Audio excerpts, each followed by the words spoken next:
Welcome back. It's time for the big issue on TV3Newday. My guests are seated. I have Honorable Vincent Eko Esefwa. He is the MP for Old Tafo constituency. Good morning.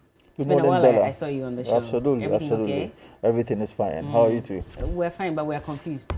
Confused about what? Every Ghanaian is confused at this point. I don't think so. You don't think so? I don't think so. Well, we're seeking some explanation, so we hope that you can clear the doubts and the confusion for us. But also joining us this morning is the MP for Tamale Central, Comrade Mutala Mohammed. Good morning. Good morning. How are you doing? Well, I can be okay because of the happenings in Parliament yesterday, and unfortunately our democracy has gone bananas under the leadership of a president who touted himself as, you know, human rights lawyer, someone who cherishes and values democratic principles. Unfortunately, under his watch, he is not only aiding, but he's influencing the destruction of the democratic governance and systems that That's we have. unfair to say. I mean, why would he deliberately do that? There is no denying the fact that everything that happens in this country is spearheaded by him. There is no question at all about that. If you know the relationship that exists between the majority leader, Minister of Parliamentary Affairs, and the government, there's no way the president wouldn't have been in the known of the misconduct of our colleagues in Parliament. I'll let you hold on. I'll let you hold on with that. I mean, for those of you who missed what ensued in Parliament yesterday, in fact, all of this started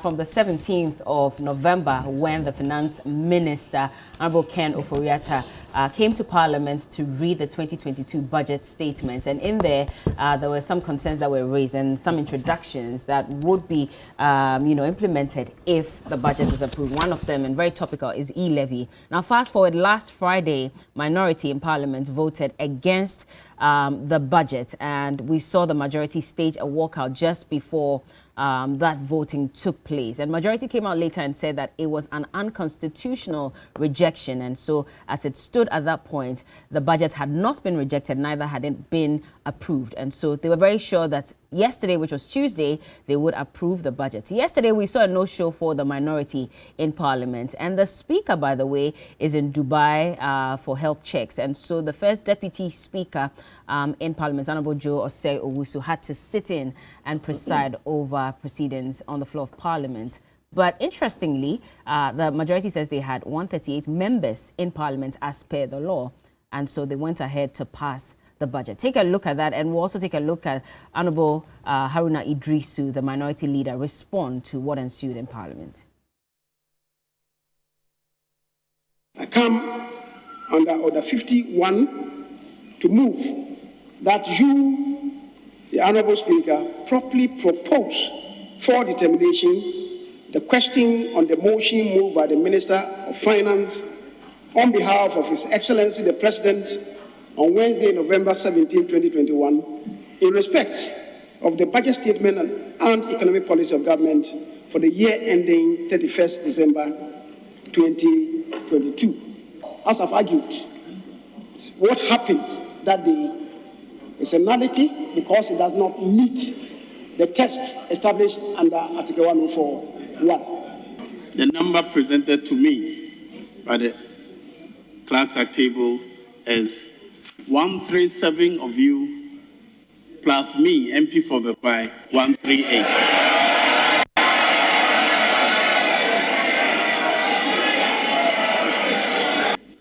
The vote of the majority of members present and voting, with at least half of all the members of Parliament present. What it means is that before you take a decision, there must be at least a majority of all members present. With me, we have 138 members. That's a majority. It doesn't mean that all the 138 must vote yes or no. A majority of this 138, their decision will carry the day. Honourable members, the motion that was moved by the Honourable Minister and have been debated is now ready for a decision to be taken. We have already determined that the appropriate numbers are in the chamber, and therefore the House stands ready to take a decision. Now I'll put the question. All in favor of the House adopting the resolution moved by the Honorable Minister for Finance, say aye. Aye. All against, say no. The ayes have it. The motion moves. The House has adopted the financial. If they claim that they respect the Constitution, they must respect the fact that today's decision is a constitutional nullity because the Deputy Speaker has no original nor casting vote. Nothing more. And therefore, they were at best 137. And those were happenings in Parliament yesterday, of course. Honorable Haruna Idrisu addressing the press yesterday. And in fact, he specifically stated, and I'll just read what he says. He says, today I'm particularly disappointed in the conduct of the first Deputy Speaker, having included himself in the exercise to vote. He should be reminded of Standing Order 109 on voting in the House, and the 1092 says the Speaker shall have neither an original or casting vote. Yesterday, of course, Honorable Kojo Ponkuma says that he did not cast a vote, which is the Speaker at the point did not cast a vote. But however, he indicated that per Constitution 92-104, he was a member, even though he presided as Speaker. Very confusing moments there. And the minority are saying that, in fact, this is a flagrant disregard of the same Constitution that you used against them when they also on Friday rejected the budget. What do you say? Well, Bella, let me say a very good morning to you once again and to my very good friend Mutala.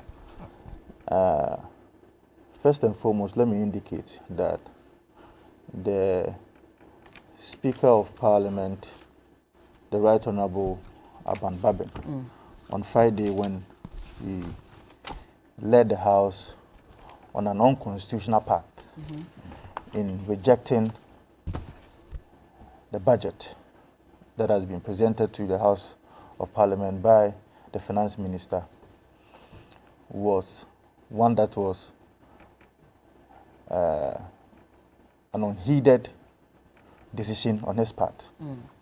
I'm choosing my words very carefully because I do not understand how a man who has been in the House for about 29 years would go on this tangent and mislead the people of Ghana. Mislead? Absolutely. He misled How did them. he mislead? Because at the time that he made that decision of supporting the minority in the House and supposedly rejecting the budget. He did not support them.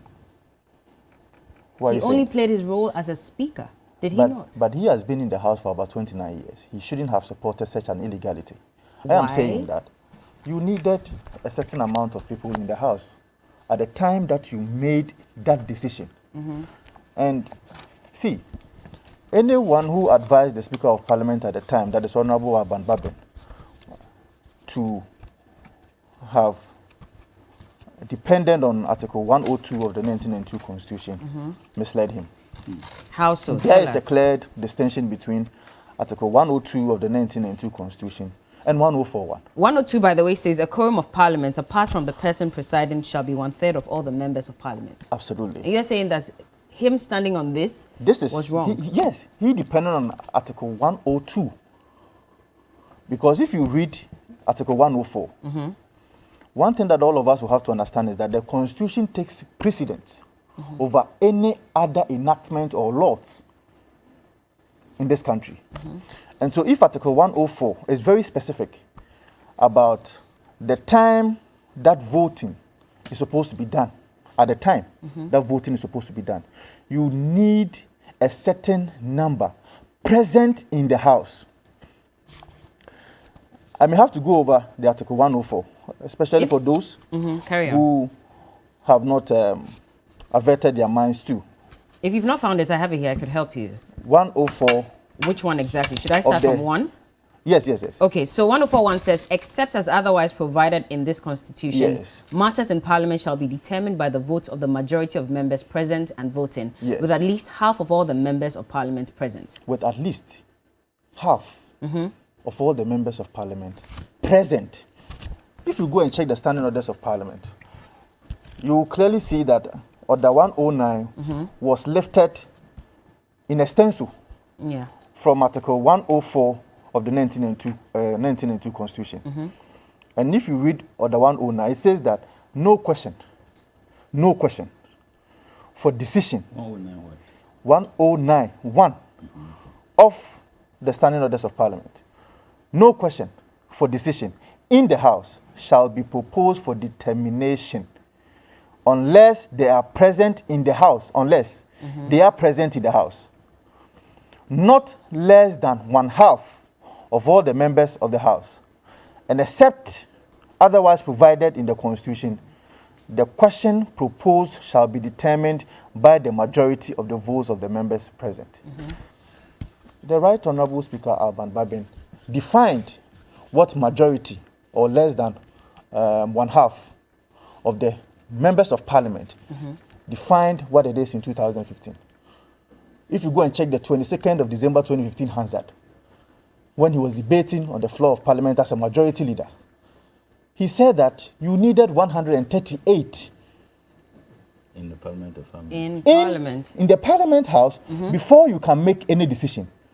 That is a sharp contradiction to what he himself did on Friday when he relied on the quorum, that is Article 102 of the 1992 Constitution. You cannot approbate and reprobate at the same time. In 2015, you say that I'm relying on Article 104, but in 2021, you rely on Article 102. That distinction will have to be very clear. Now, anybody who says that the first deputy speaker could not have counted himself as part of the 138 is wrong, does not understand what the Constitution and the framers of the Constitution actually in 1992 when they were putting this together, does not understand. Because I'll tell you why. See, Joe Wise is a member of parliament first and foremost. He represents the people of Bekwai. His people needs his representation in the House. The Constitution of the Republic is very clear when he talks about who a Speaker of Parliament is. Very clear when he talks about who a first Deputy Speaker and a second Deputy Speaker is. You need to be a member of Parliament first before you can be a first Deputy Speaker or a second Deputy Speaker of Parliament. And so, the fact that you do not have an original casting vote when such decisions are supposed to be made does not take away your representative mandate from you as a member of parliament when such decisions are supposed to be made. We should understand that distinction very clear. But hold on. So yesterday, Honorable Mutaka quoted Article 110 of the 92 Constitution, and we could go there. And it says that Parliament may, subject to the provision of the Constitution, Parliament may, by standing orders, regulate its own procedure. And then Order 7, Order 8, Standing Order 108, pardon me. Any speaker or any member that presides over, the activities in Parliament shall not retain his original vote. So he's saying that how do you then say, hold on, about vote. I'm coming to that. Now, Article 104 says that majority of the members present and voting, not present or voting. So if you're present and you are voting, then that is what is counted.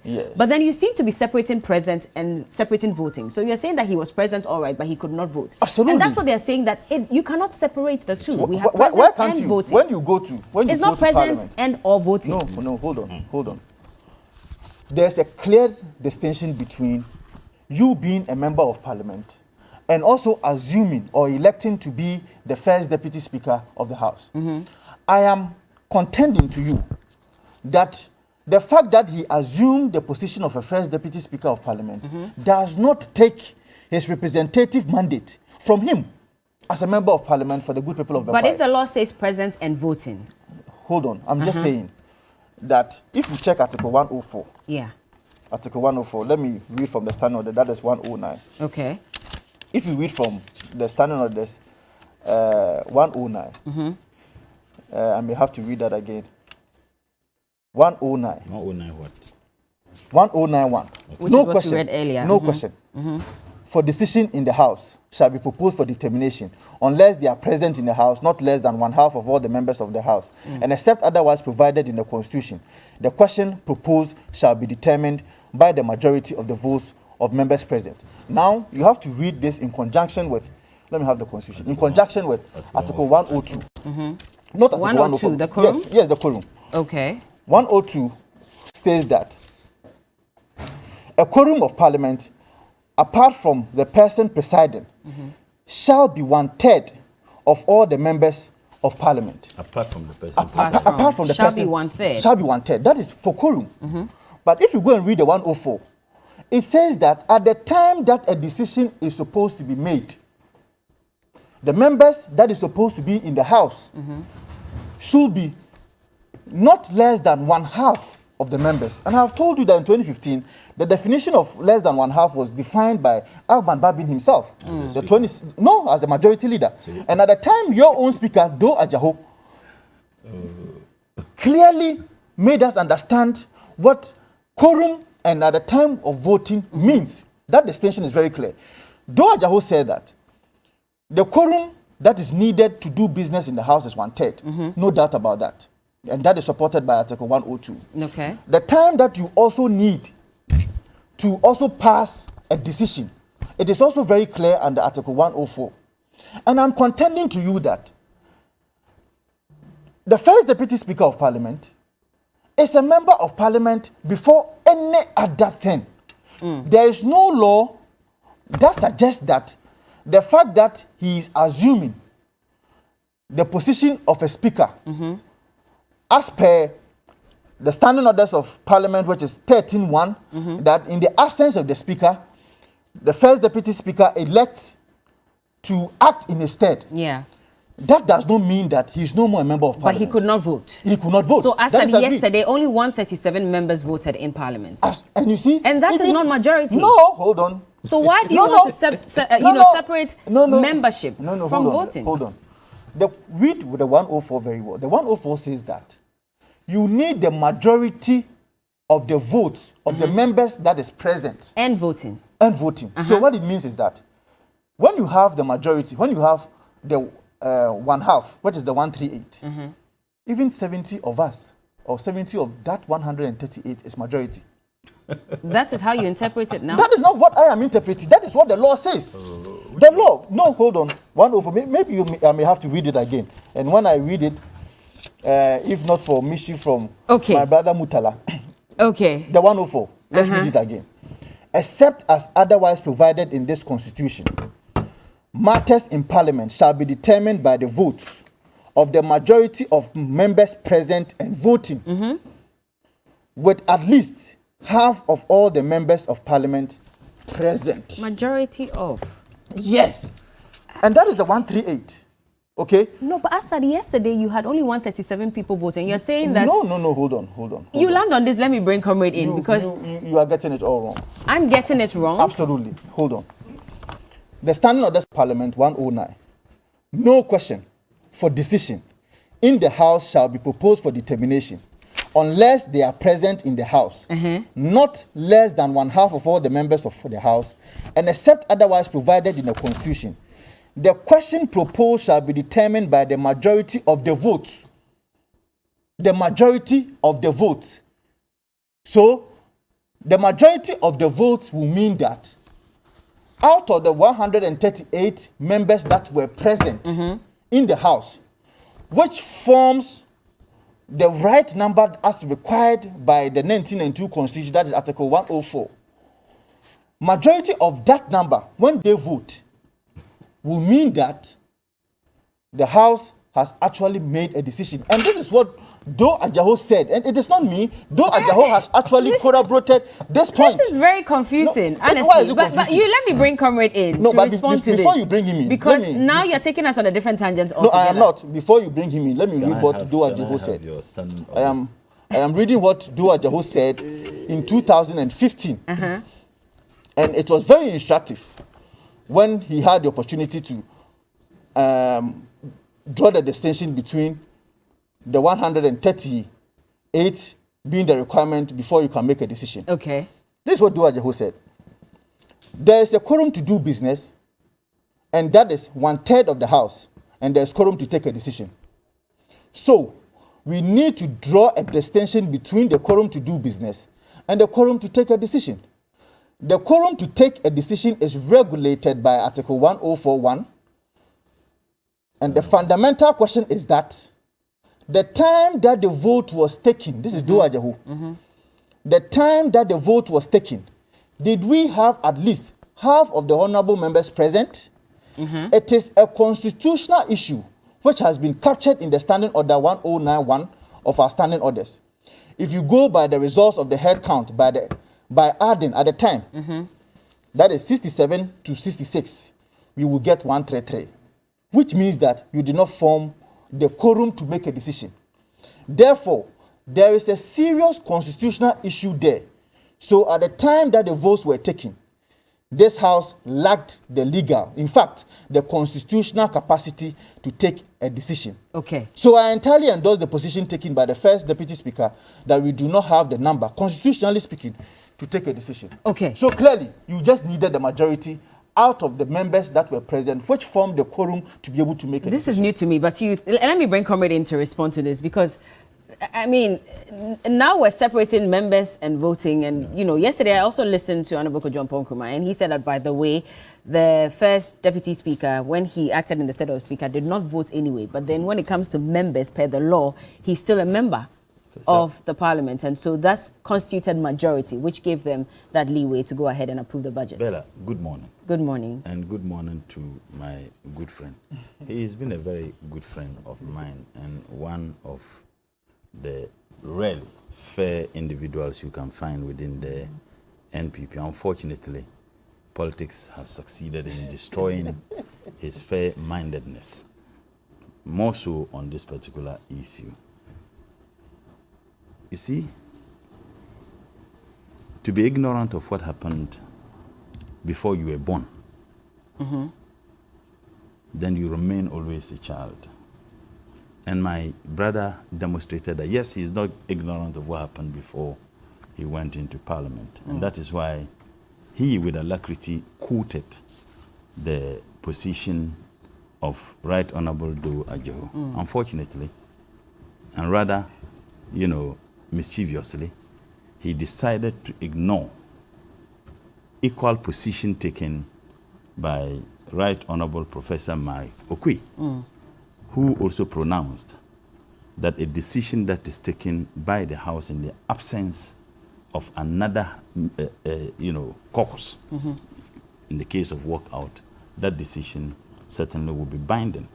I thought that you would have told the people of this country the truth, but it's understandable. You may not be aware of what happened recently, yet you are aware of what happened under Right Honorable Dua. But he was in Parliament. How would he not know what happened recently? And that is even the shocker, that what happened under Dua Jaho, he wasn't in Parliament.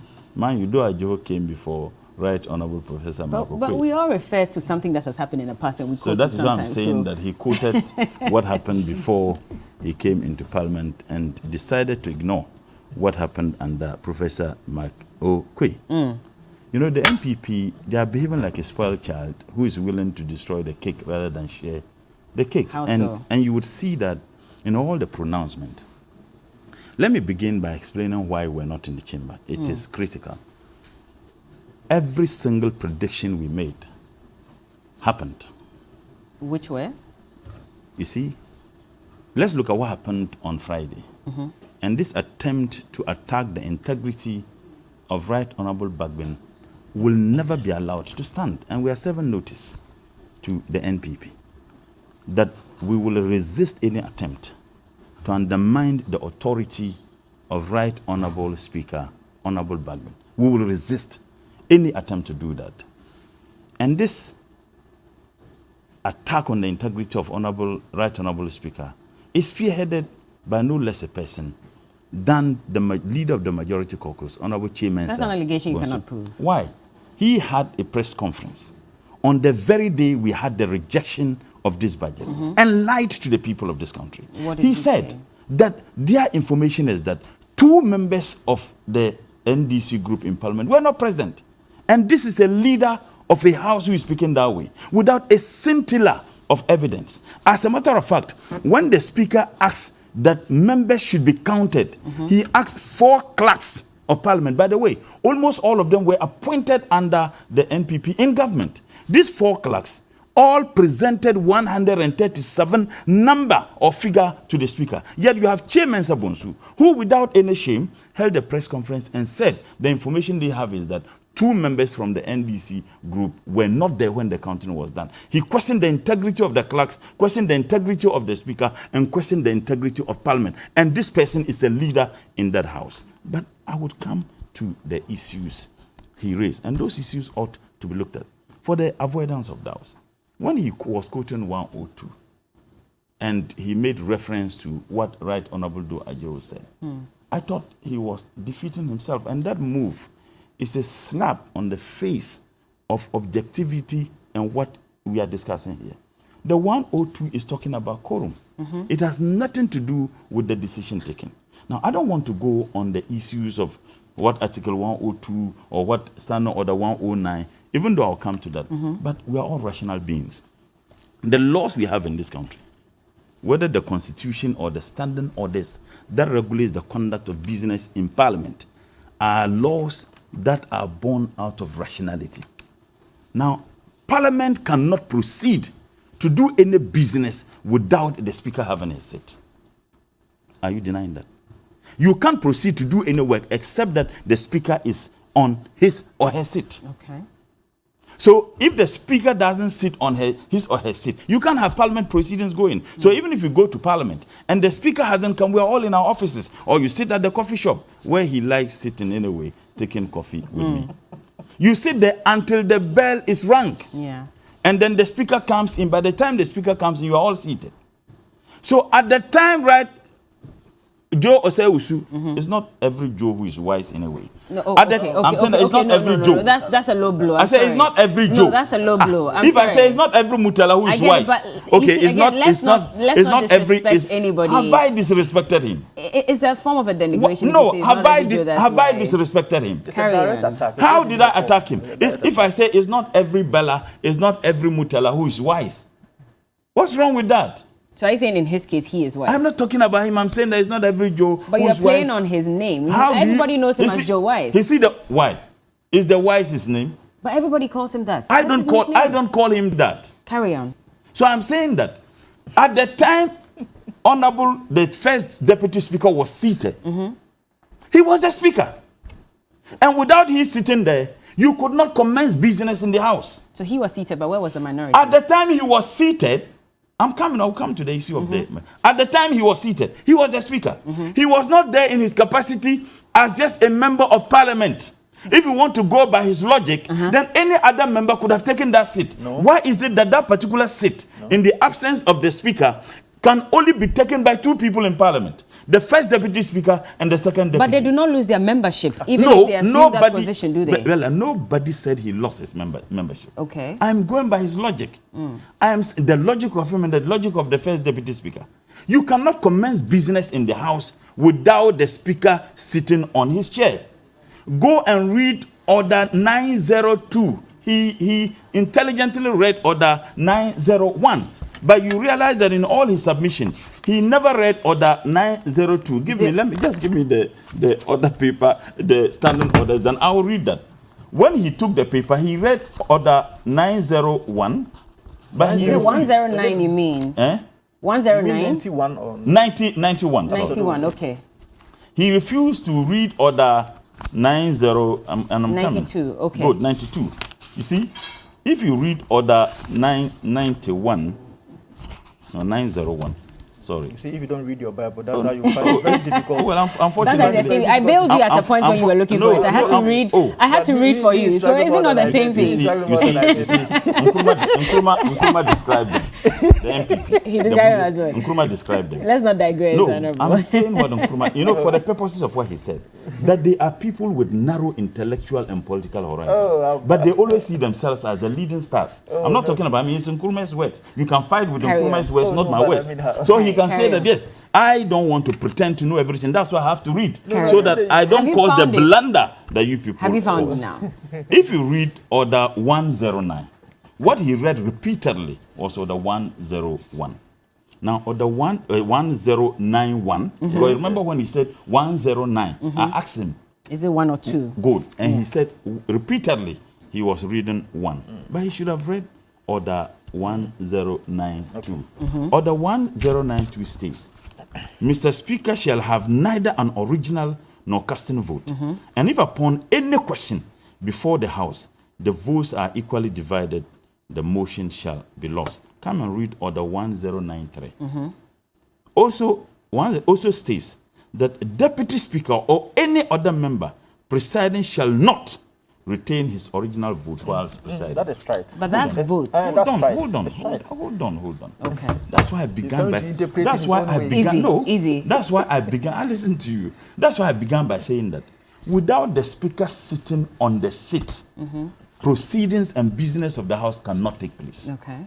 At the time Honorable Joe Osei-Wusu was sitting there, he seized at that material moment to be in that chamber as a member of Parliament, but as a Speaker of Parliament. He ceases to be member of Parliament. At that material moment, because you see, the purpose of a member of Parliament, of a Speaker, is to be neutral and supervise the business of Parliament without any difficulty or biases. Now, at the time he was sitting there, he was not just a member of Parliament. He was the Speaker, because Article 1091, 1092 supports this claim. Okay. Now, if you tell me that he could count himself as a member of Parliament, because you remember when they did the counting, he said, including me, the MP for Bekwai. Then anybody could have taken that seat. No, but that particular position is limited to only 2 people, himself and the second deputy. But that's what I'm saying, that so he does not lose his membership position. No, he's still a member of Parliament. But I'm saying that at that material moment, any decision that is to be taken in Parliament by members of Parliament excludes him. So he should not have counted himself. Absolutely. Any decision that should be taken in Parliament by members of Parliament excludes him, because he was there as a speaker at that material moment. And what was the decision taken by Parliament? The decision that was taken by Parliament at that material moment was to determine the number of members of Parliament present. Now, if you want, you cannot be both. You cannot be there as a member of Parliament and at the same time as a speaker. He was acting in the stead of the speaker. So if you are acting, and the standing orders are very clear. The standing order 1093 says that when you are acting as a speaker, you lose every right that is given to any member of Parliament. It says you lose your vote. That's what I'm saying. If, apart from even vote, you can't even engage in debate. You can't even engage in debate. He's a member of the NPP. When he's sitting there as the speaker, he can't even engage in a debate. Okay. When NPP takes a position in Parliament on a matter, he cannot engage in it. Why can't he engage in it? He's a member of Parliament representing a political party in Parliament in a constituency. That is the reason why when we are filing our nomination, we don't file. It's the political parties that files the nomination for us. So if you have a problem with the party and you are sacked from that party, you cease to be a member of Parliament. But the standing orders are very clear that at the time you are sitting on the chair of the speaker, you cannot say you are MPP, and therefore, when MPP members of Parliament are debating on a particular line, you can't participate in that. He did not debate, he did not vote. We understand. But any decision, he was a member. Any decision. If the minority was aware of this and they knew that the first deputy speaker in this case was going to be in the stead of the speaker, and so he loses his membership at that moment, we would have been and there. Vote. Why were you not there? Because you know that it's 137. And the law says that if you have an equal vote, then it defeats whatever I will it is. So answer that, but I wanted wanted to dismantle the falsehood that my brother with alacrity presented this morning. I've heard lawyer Kasati say, however, that even though he was still acting as speaker, he's still seen as a member. I am saying that why is it that he is barred from debating? Why is he barred from debating? Why is it that he can engage in any debate? Even if we are debating to remove the president, he cannot participate in this debate. Even if he is the most wise person from the NPP and he has every reason to defend the interests of the government, his position as the acting speaker at that time bars him from engaging in a debate. Okay. What kind of interpretation is this? I'm saying that he was barred from engaging in anything. And at that material moment, a decision was going to be taken to determine the number of MPP members in parliament for the purposes of engaging in an illegality. That is rejecting a budget that was properly indeed rejected. The decision of rejection of a budget that was... What you're saying is he was not a member. He wasn't at that point. He so could then not be acting. Minority should have been in parliament. Fantastic. I'll tell you why. You see, we had meetings yesterday in the morning. And the people of this country must understand. The NDC is not just criticizing. The MPP caucus said they wanted to engage us. That was the day before, on Monday. Our members were there around 2 o'clock. They were called to the citadel of corruption, the Flagstaff House. The Flagstaff House. How do you call that? It's the citadel of corruption. Who doesn't know that except you? Maybe perhaps you are also pretending. You know I'm that not every pretending, corrupt but how do you call the Flagstaff House That is the seat. Everybody knows. That is the citadel of corruption. You know, they were called to the citadel of corruption. They were there from 2 o'clock. The NDC group were waiting up to 6 o'clock. They called and said that they should have the meeting at 8. And our people says, no, we can't have any 8 meeting. PM. Yes. 4 hours. We said we can't have. So they wanted 2 additional hours, making it 6. And they said, no, we've been here at 2 o'clock. We can't wait up to 4. I want the people of this country to understand. Now, they agreed to reschedule the meeting the following day, 8. In the morning, we were there at Job 600 in the auditorium. They also had their caucus meetings.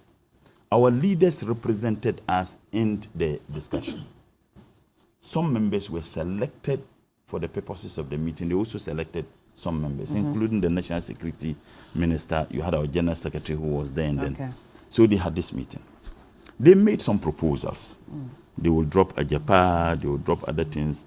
And the vexed issue of the e-levy. Our leadership position was that we will not accept the e-levy because that has been the concern of not just the NDC, but everybody in this country, including ISA. Tell me one single civil society organization or think tank that supports your position. ISA said 0.5. 0.5, and they didn't even stop there. They said it's regressive. There are instruments of taxation. It's a regressive system of tax. And I said that, considering the hole in which these people have sunk the economy of this country, yes, let's just give them that. So the NDC position was that, then let's adhere, the leadership, even without discussing that with us. And for the purposes of wanting people to understand that we meant well, look, if you can look at the suggestion of ISA so that we can communicate this to our members. Our leadership, they agreed that our leadership should go and meet our caucus, and then they also meet their caucus. Our leadership came and met us and told us the things they were willing to take off. Which was? Ajapa was one, that fraudulent Ajapa, which is seeking the wealth for a particular family in this country. So those same 5 conditions that you said? Yes, they agreed. But then on the issue of the e-levy, some of us said, look, we will not accept e-levy in any form or any shape. But our leadership made us understand that, look, these are some of, we understand, we want to help government to govern. Now, the leadership then went back to meet them. And then the discussion broke down. They were still insistent that they would have the 1.75 and that the lowest they can come is 1.5%, which doesn't make sense even to some of them. And I know privately he will tell you that it doesn't make sense, but of course he sits here, he would defend it. Why would he say that privately? But so let's agree on this. So when that thing happened, so minority wanted a review from what, 1.75 to 0.5? Our position was that initially, this was the proposal they made. When they came, our leadership came to court, said, no, we will not accept at all. e-levy in any form. But our leadership were willing. We're willing for the good of this country and for the economy to run, to make some overtures. Because you see, Mandela says that if you are not willing to shift your position, you don't go to the negotiation table. When they went, they were still insisting that they will do nothing with regards to the e-levy. And since the e-levy has been the vex issue, for which reason everybody is angry with this budget, we said, okay, if that is the case, then we will not agree. We picked information that they were going to do exactly what they did and what they were expecting us to do. They wanted us to come to the chamber to legitimize this illegality they did yesterday. How so? Good. If you take the standing orders, by the way, when they held the press conference, they said that what we did on Friday was illegal by the same majority leader who is not truthful. Yet they went in there and they approved the people are watching. I mean, yes. I mean, if you say he's not truthful as well, why would the majority leader say it's not Bella? You see, why would he say that 2 of our members were not there? Why would? And based on that, you're calling him untruthful. But was he truthful? In this matter, was he being truthful? He said 2 members were not there. When 4 clerks counted us and were 137, the speaker reported, yet only the majority leader said that we were not even up to the number. Now, how would you tell me that something that was done, which you describe as illegal, yet you went there, they approved the vote and proceedings of 26th? Why would you approve something that is illegal? They adopted and approved the vote and proceedings on 26th. So what they wanted us to do, and check the vote and proceedings. 274 members signed, including him. He signed, he was present. Now, what is the half of 274? What is the half of 274? Are you asking me? Is it not 137? 0.5. No, I'm saying that 274. And 74. Okay, yes, that's 137. Are you getting what I'm saying? So what it simply means is that we took a decision that was legal.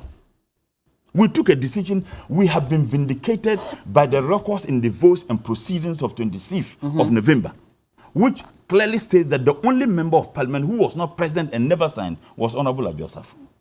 So if you want to argue that the decision we took on that day was illegal, then you are wrong, because the vote and proceedings. By the way, even if you have a problem with the votes and proceedings of 26th of November, why would you approve that? It was adopted, approved and adopted. But you see, it said that they wanted us to give them the same legitimacy. At least half of all the members of parliament present. That's what I'm saying. Is it about present in the chamber at the time the vote is taking place, or are we looking at the logbook and the fact that... First and foremost, per the records in the votes and proceedings, we're all present in the chamber. So even if we want to stretch it, whether out of the chamber, but they'll stage the walkout before the vote. No, but you see, we had 274.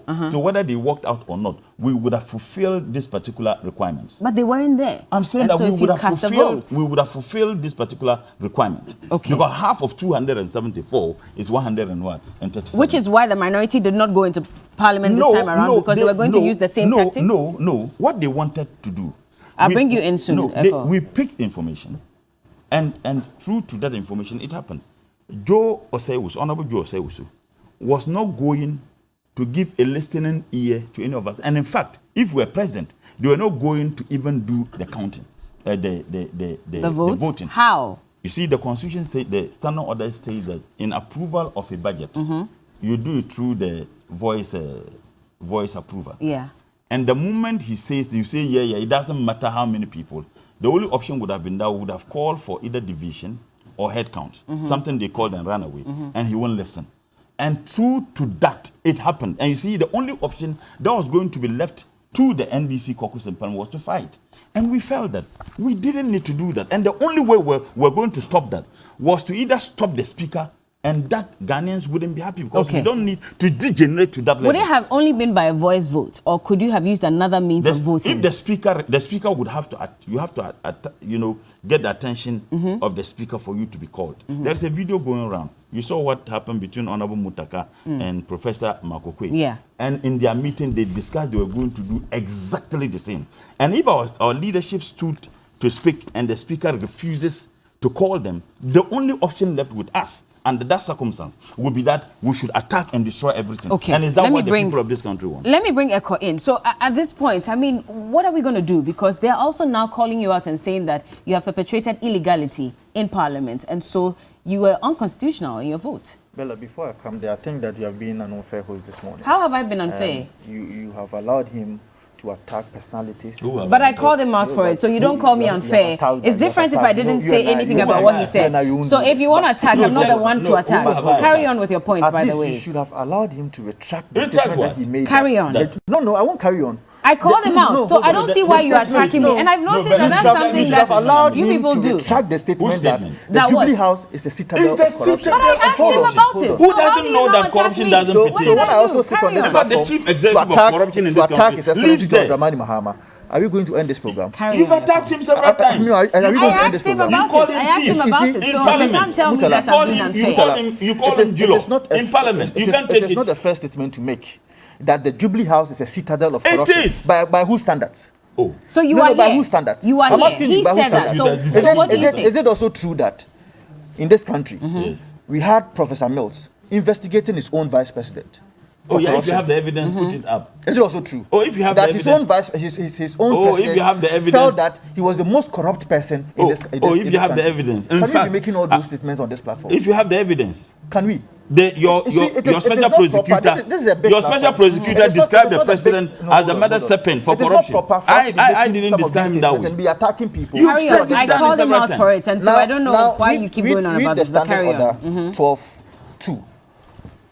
The framers of this standing orders was very clear, and the anticipation was that Deputy Speaker shall be elected from among the members of Parliament. Which standing orders are you reading? This is standing order 12-2. Okay. That the Deputy Speaker shall be elected from among members of Parliament. Okay. Now he is talking about a supposed neutrality that has been anticipated by the Constitution, the standing orders, that the Speaker of Parliament, i.e. a first Deputy Speaker, when you assumes that chair, it is incumbent on you to exercise some amount of neutrality. These are his words.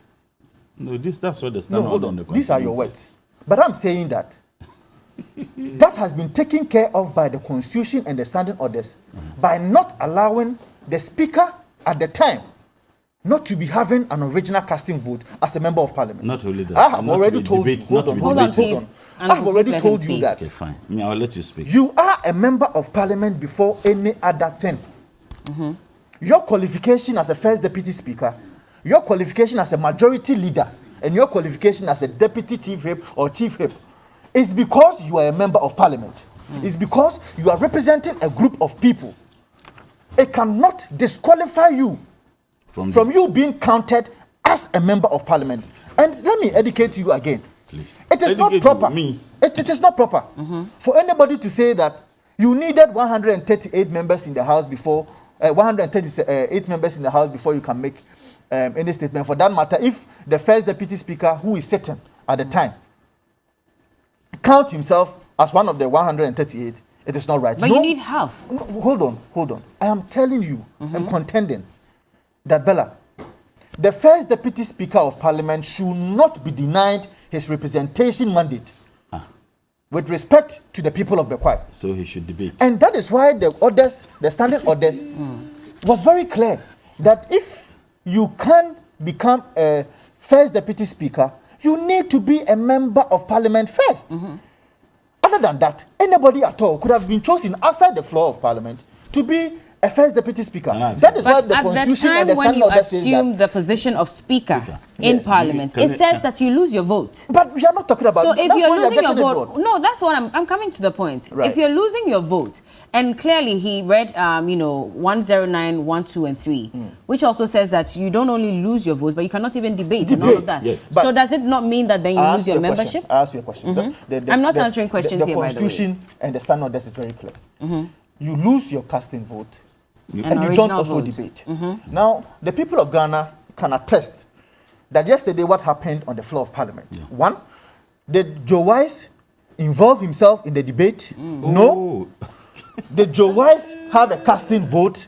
No. Hold on. All that Hold on, So comrade, 137 please. Because Hold on, So comrade. 137 Hold the on, comrade, Constitution please. says that you don't have a casting vote. The standing orders of the Constitution again says that you cannot involve yourself in debate. Under no circumstance did Joe Wise involve himself in either of these constitutional requirements yesterday. Rightly so. All that he did, and which should be the subject of discussion, was that he counted himself as a member of Parliament. And the big question is Joe Wise a member of Parliament or not?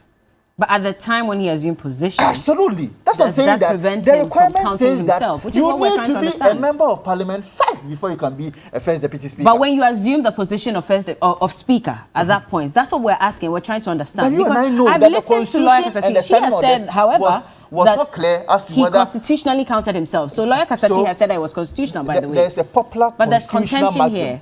There's a popular constitutional maxim that an express mention of anything will mean that it is exclusion of all others. The constitution was very clear. So why are you quoting this? Because it's affecting the position you've just taken. An express position or an express mention of anything will mean that there's an exclusion of all other things. Yes, so the constitution is very clear that if you're a first deputy speaker, you lose your casting vote. Okay. Not only that. You lose your right to debate. You lose your right to debate. Yes. Which these things he never did yesterday. So the fact that the constitution or the standing orders have not been clear as to whether he loses his membership. You and I cannot put any interpretation on it and say that he loses his membership. Hold on, please. Please. I gave you enough time to speak as well. The constitution and the standing orders never contemplated the first deputy speaker and the second deputy speaker losing their membership as a member of parliament in the House. It's only contemplated that they can lose their vote or they should lose their vote and they cannot have any right to debate in the House of Parliament. And you are saying that the majority of votes that you had was based on the 138 that were in parliament yesterday. The majority of the votes that we had was first and foremost because we formed the quorum to make a decision at the time. But quorum, you need 92 or 93. No, I'm not talking about quorum. I'm saying that quorum to make a decision. It is different from quorum to organize any proceeding. Okay, can we allow Koki to read messages quickly? The quorum to take a decision as per 104 and 109 of the standing orders is that you need not less than one half. Which we had not less than one half there. But no, about 70 of us would have even voted. I'll come to you on the issue of the 1.7 that you have made a decision. Hold on, one person at a time, please. Are you done? Please just speak for 30 seconds so we can go to decision could have been taken without Parliament properly constituted and business began. And Parliament was hold on, please. Parliament was properly. I listen to you. Allow him. When I say when you were speaking and he was interrupting, I asked him to no stop. decision could have been taken in that house without Parliament properly sitting and business commencing.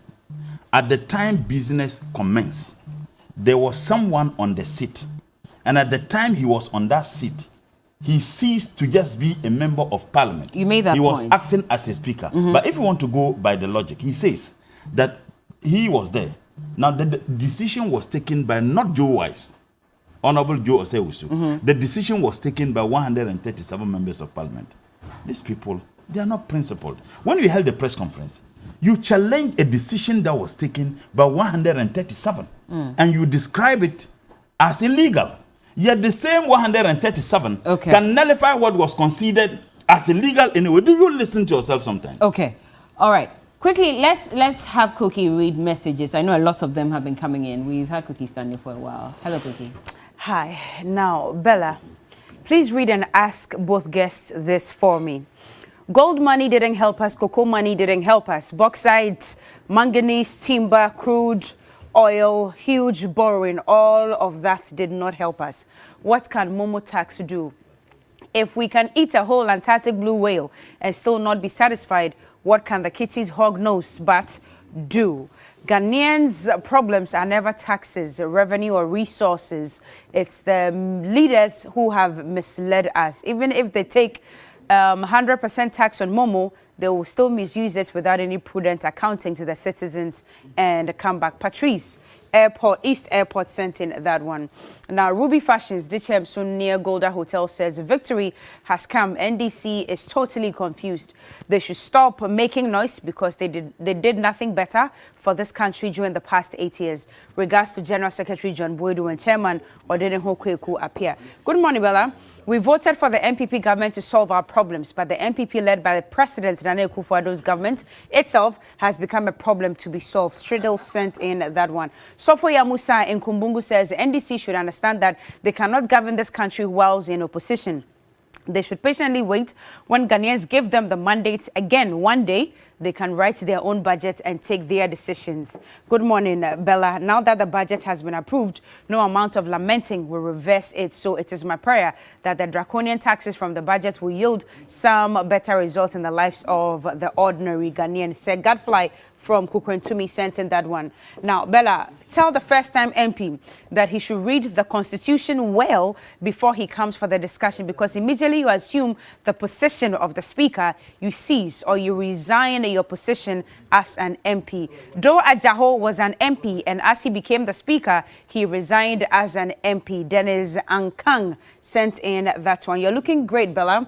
Now, the youth of this country, especially the unemployed, should look beyond party colors when it comes to this budget matter. Neither members of the MPP nor the NDC are exempted from the taxes. We'll all bear the brunt of the taxes. My name is Emrice Papa from Taifa. Are the legislators aware that Parliament is an institution of its own? Why is it that the majority side is always supporting the executive arm of government? We cannot move on as a nation with this kind of petty politics. And this one is coming from Akanya Raymond inside Chuchuliga. Now, good morning, Bella. God bless you for the good work you're doing for Mother Ghana. This MPP, okay, I cannot read that one. The words in there are strong. Good morning. Please, is it logical for the Deputy Speaker to overturn the ruling of the main Speaker? Please educate me. I'm confused. Michael Osei is asking this morning. Last one says, I really love the Big Issue show every morning. Keep it up, Aiko. The MPPs are selfish people. They only do things that will benefit them, not considering the citizens. Hey, comrade, let me just finish before you ad-lib.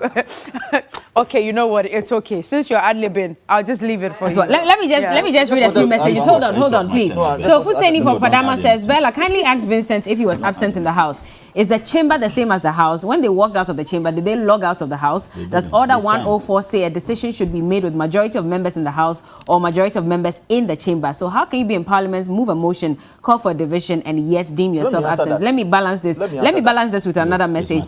This is from Akosia. She's in the office of the First Lady. By the way, Speaker has taken the chair in the absence of Mr. Speaker. He's always been recorded as part of members present in the chamber. This is well documented in all proceedings in Parliament. Echo, respond to that quickly. You responded to what he said. No, you did. Yes, you did. Hold on, you did. Hold on. Let him just respond to this. I'll give you time. Don't worry, I think please. the confusion in the minds of some Ghanaians is that they are failing to understand that quorum in Parliament is different from at the time that a decision is supposed to be made. So you can Ghanaians, no, hold on. You can even come and sign your name. But when a decision is supposed to be made, the standing order says that members present at the time and in voting. At the time. And in hold on. Members present at the time. And voting are the people and voting who can make you can be there and decide a decision not to at the time. So you can come and sign your name on the attendance sheet. But when we are putting the question, or when the speaker is putting the question, and you are not present at the time, it means that you cannot be part of that vote. And remember, Alban Baben relied on Article 102 at the time. That was okay, Friday. You've made that point already. Quick one before I come back to Comrade. Why did you not agree to the review to 0.5% or 1%? I want to ask this question. 1%. Can anybody, my brother Mutala and the tester, show to me in the Constitution which allows the first deputy speaker not to be counted as a member of Parliament? But who says not to be counted as a member of Parliament. We keep going on the same point. Assumes the position of first deputy Point speaker. well noted. Because if you say that it is in the Constitution, I want to know. I'll let you respond, Comrade. But Constitution. quick question. So why did majority not accept the 0.5% review on the e-levy, or at most 1%? Remember, on Friday, the first deputy speaker, the finance minister, came to the floor praying the House that we needed more time to make some engagements.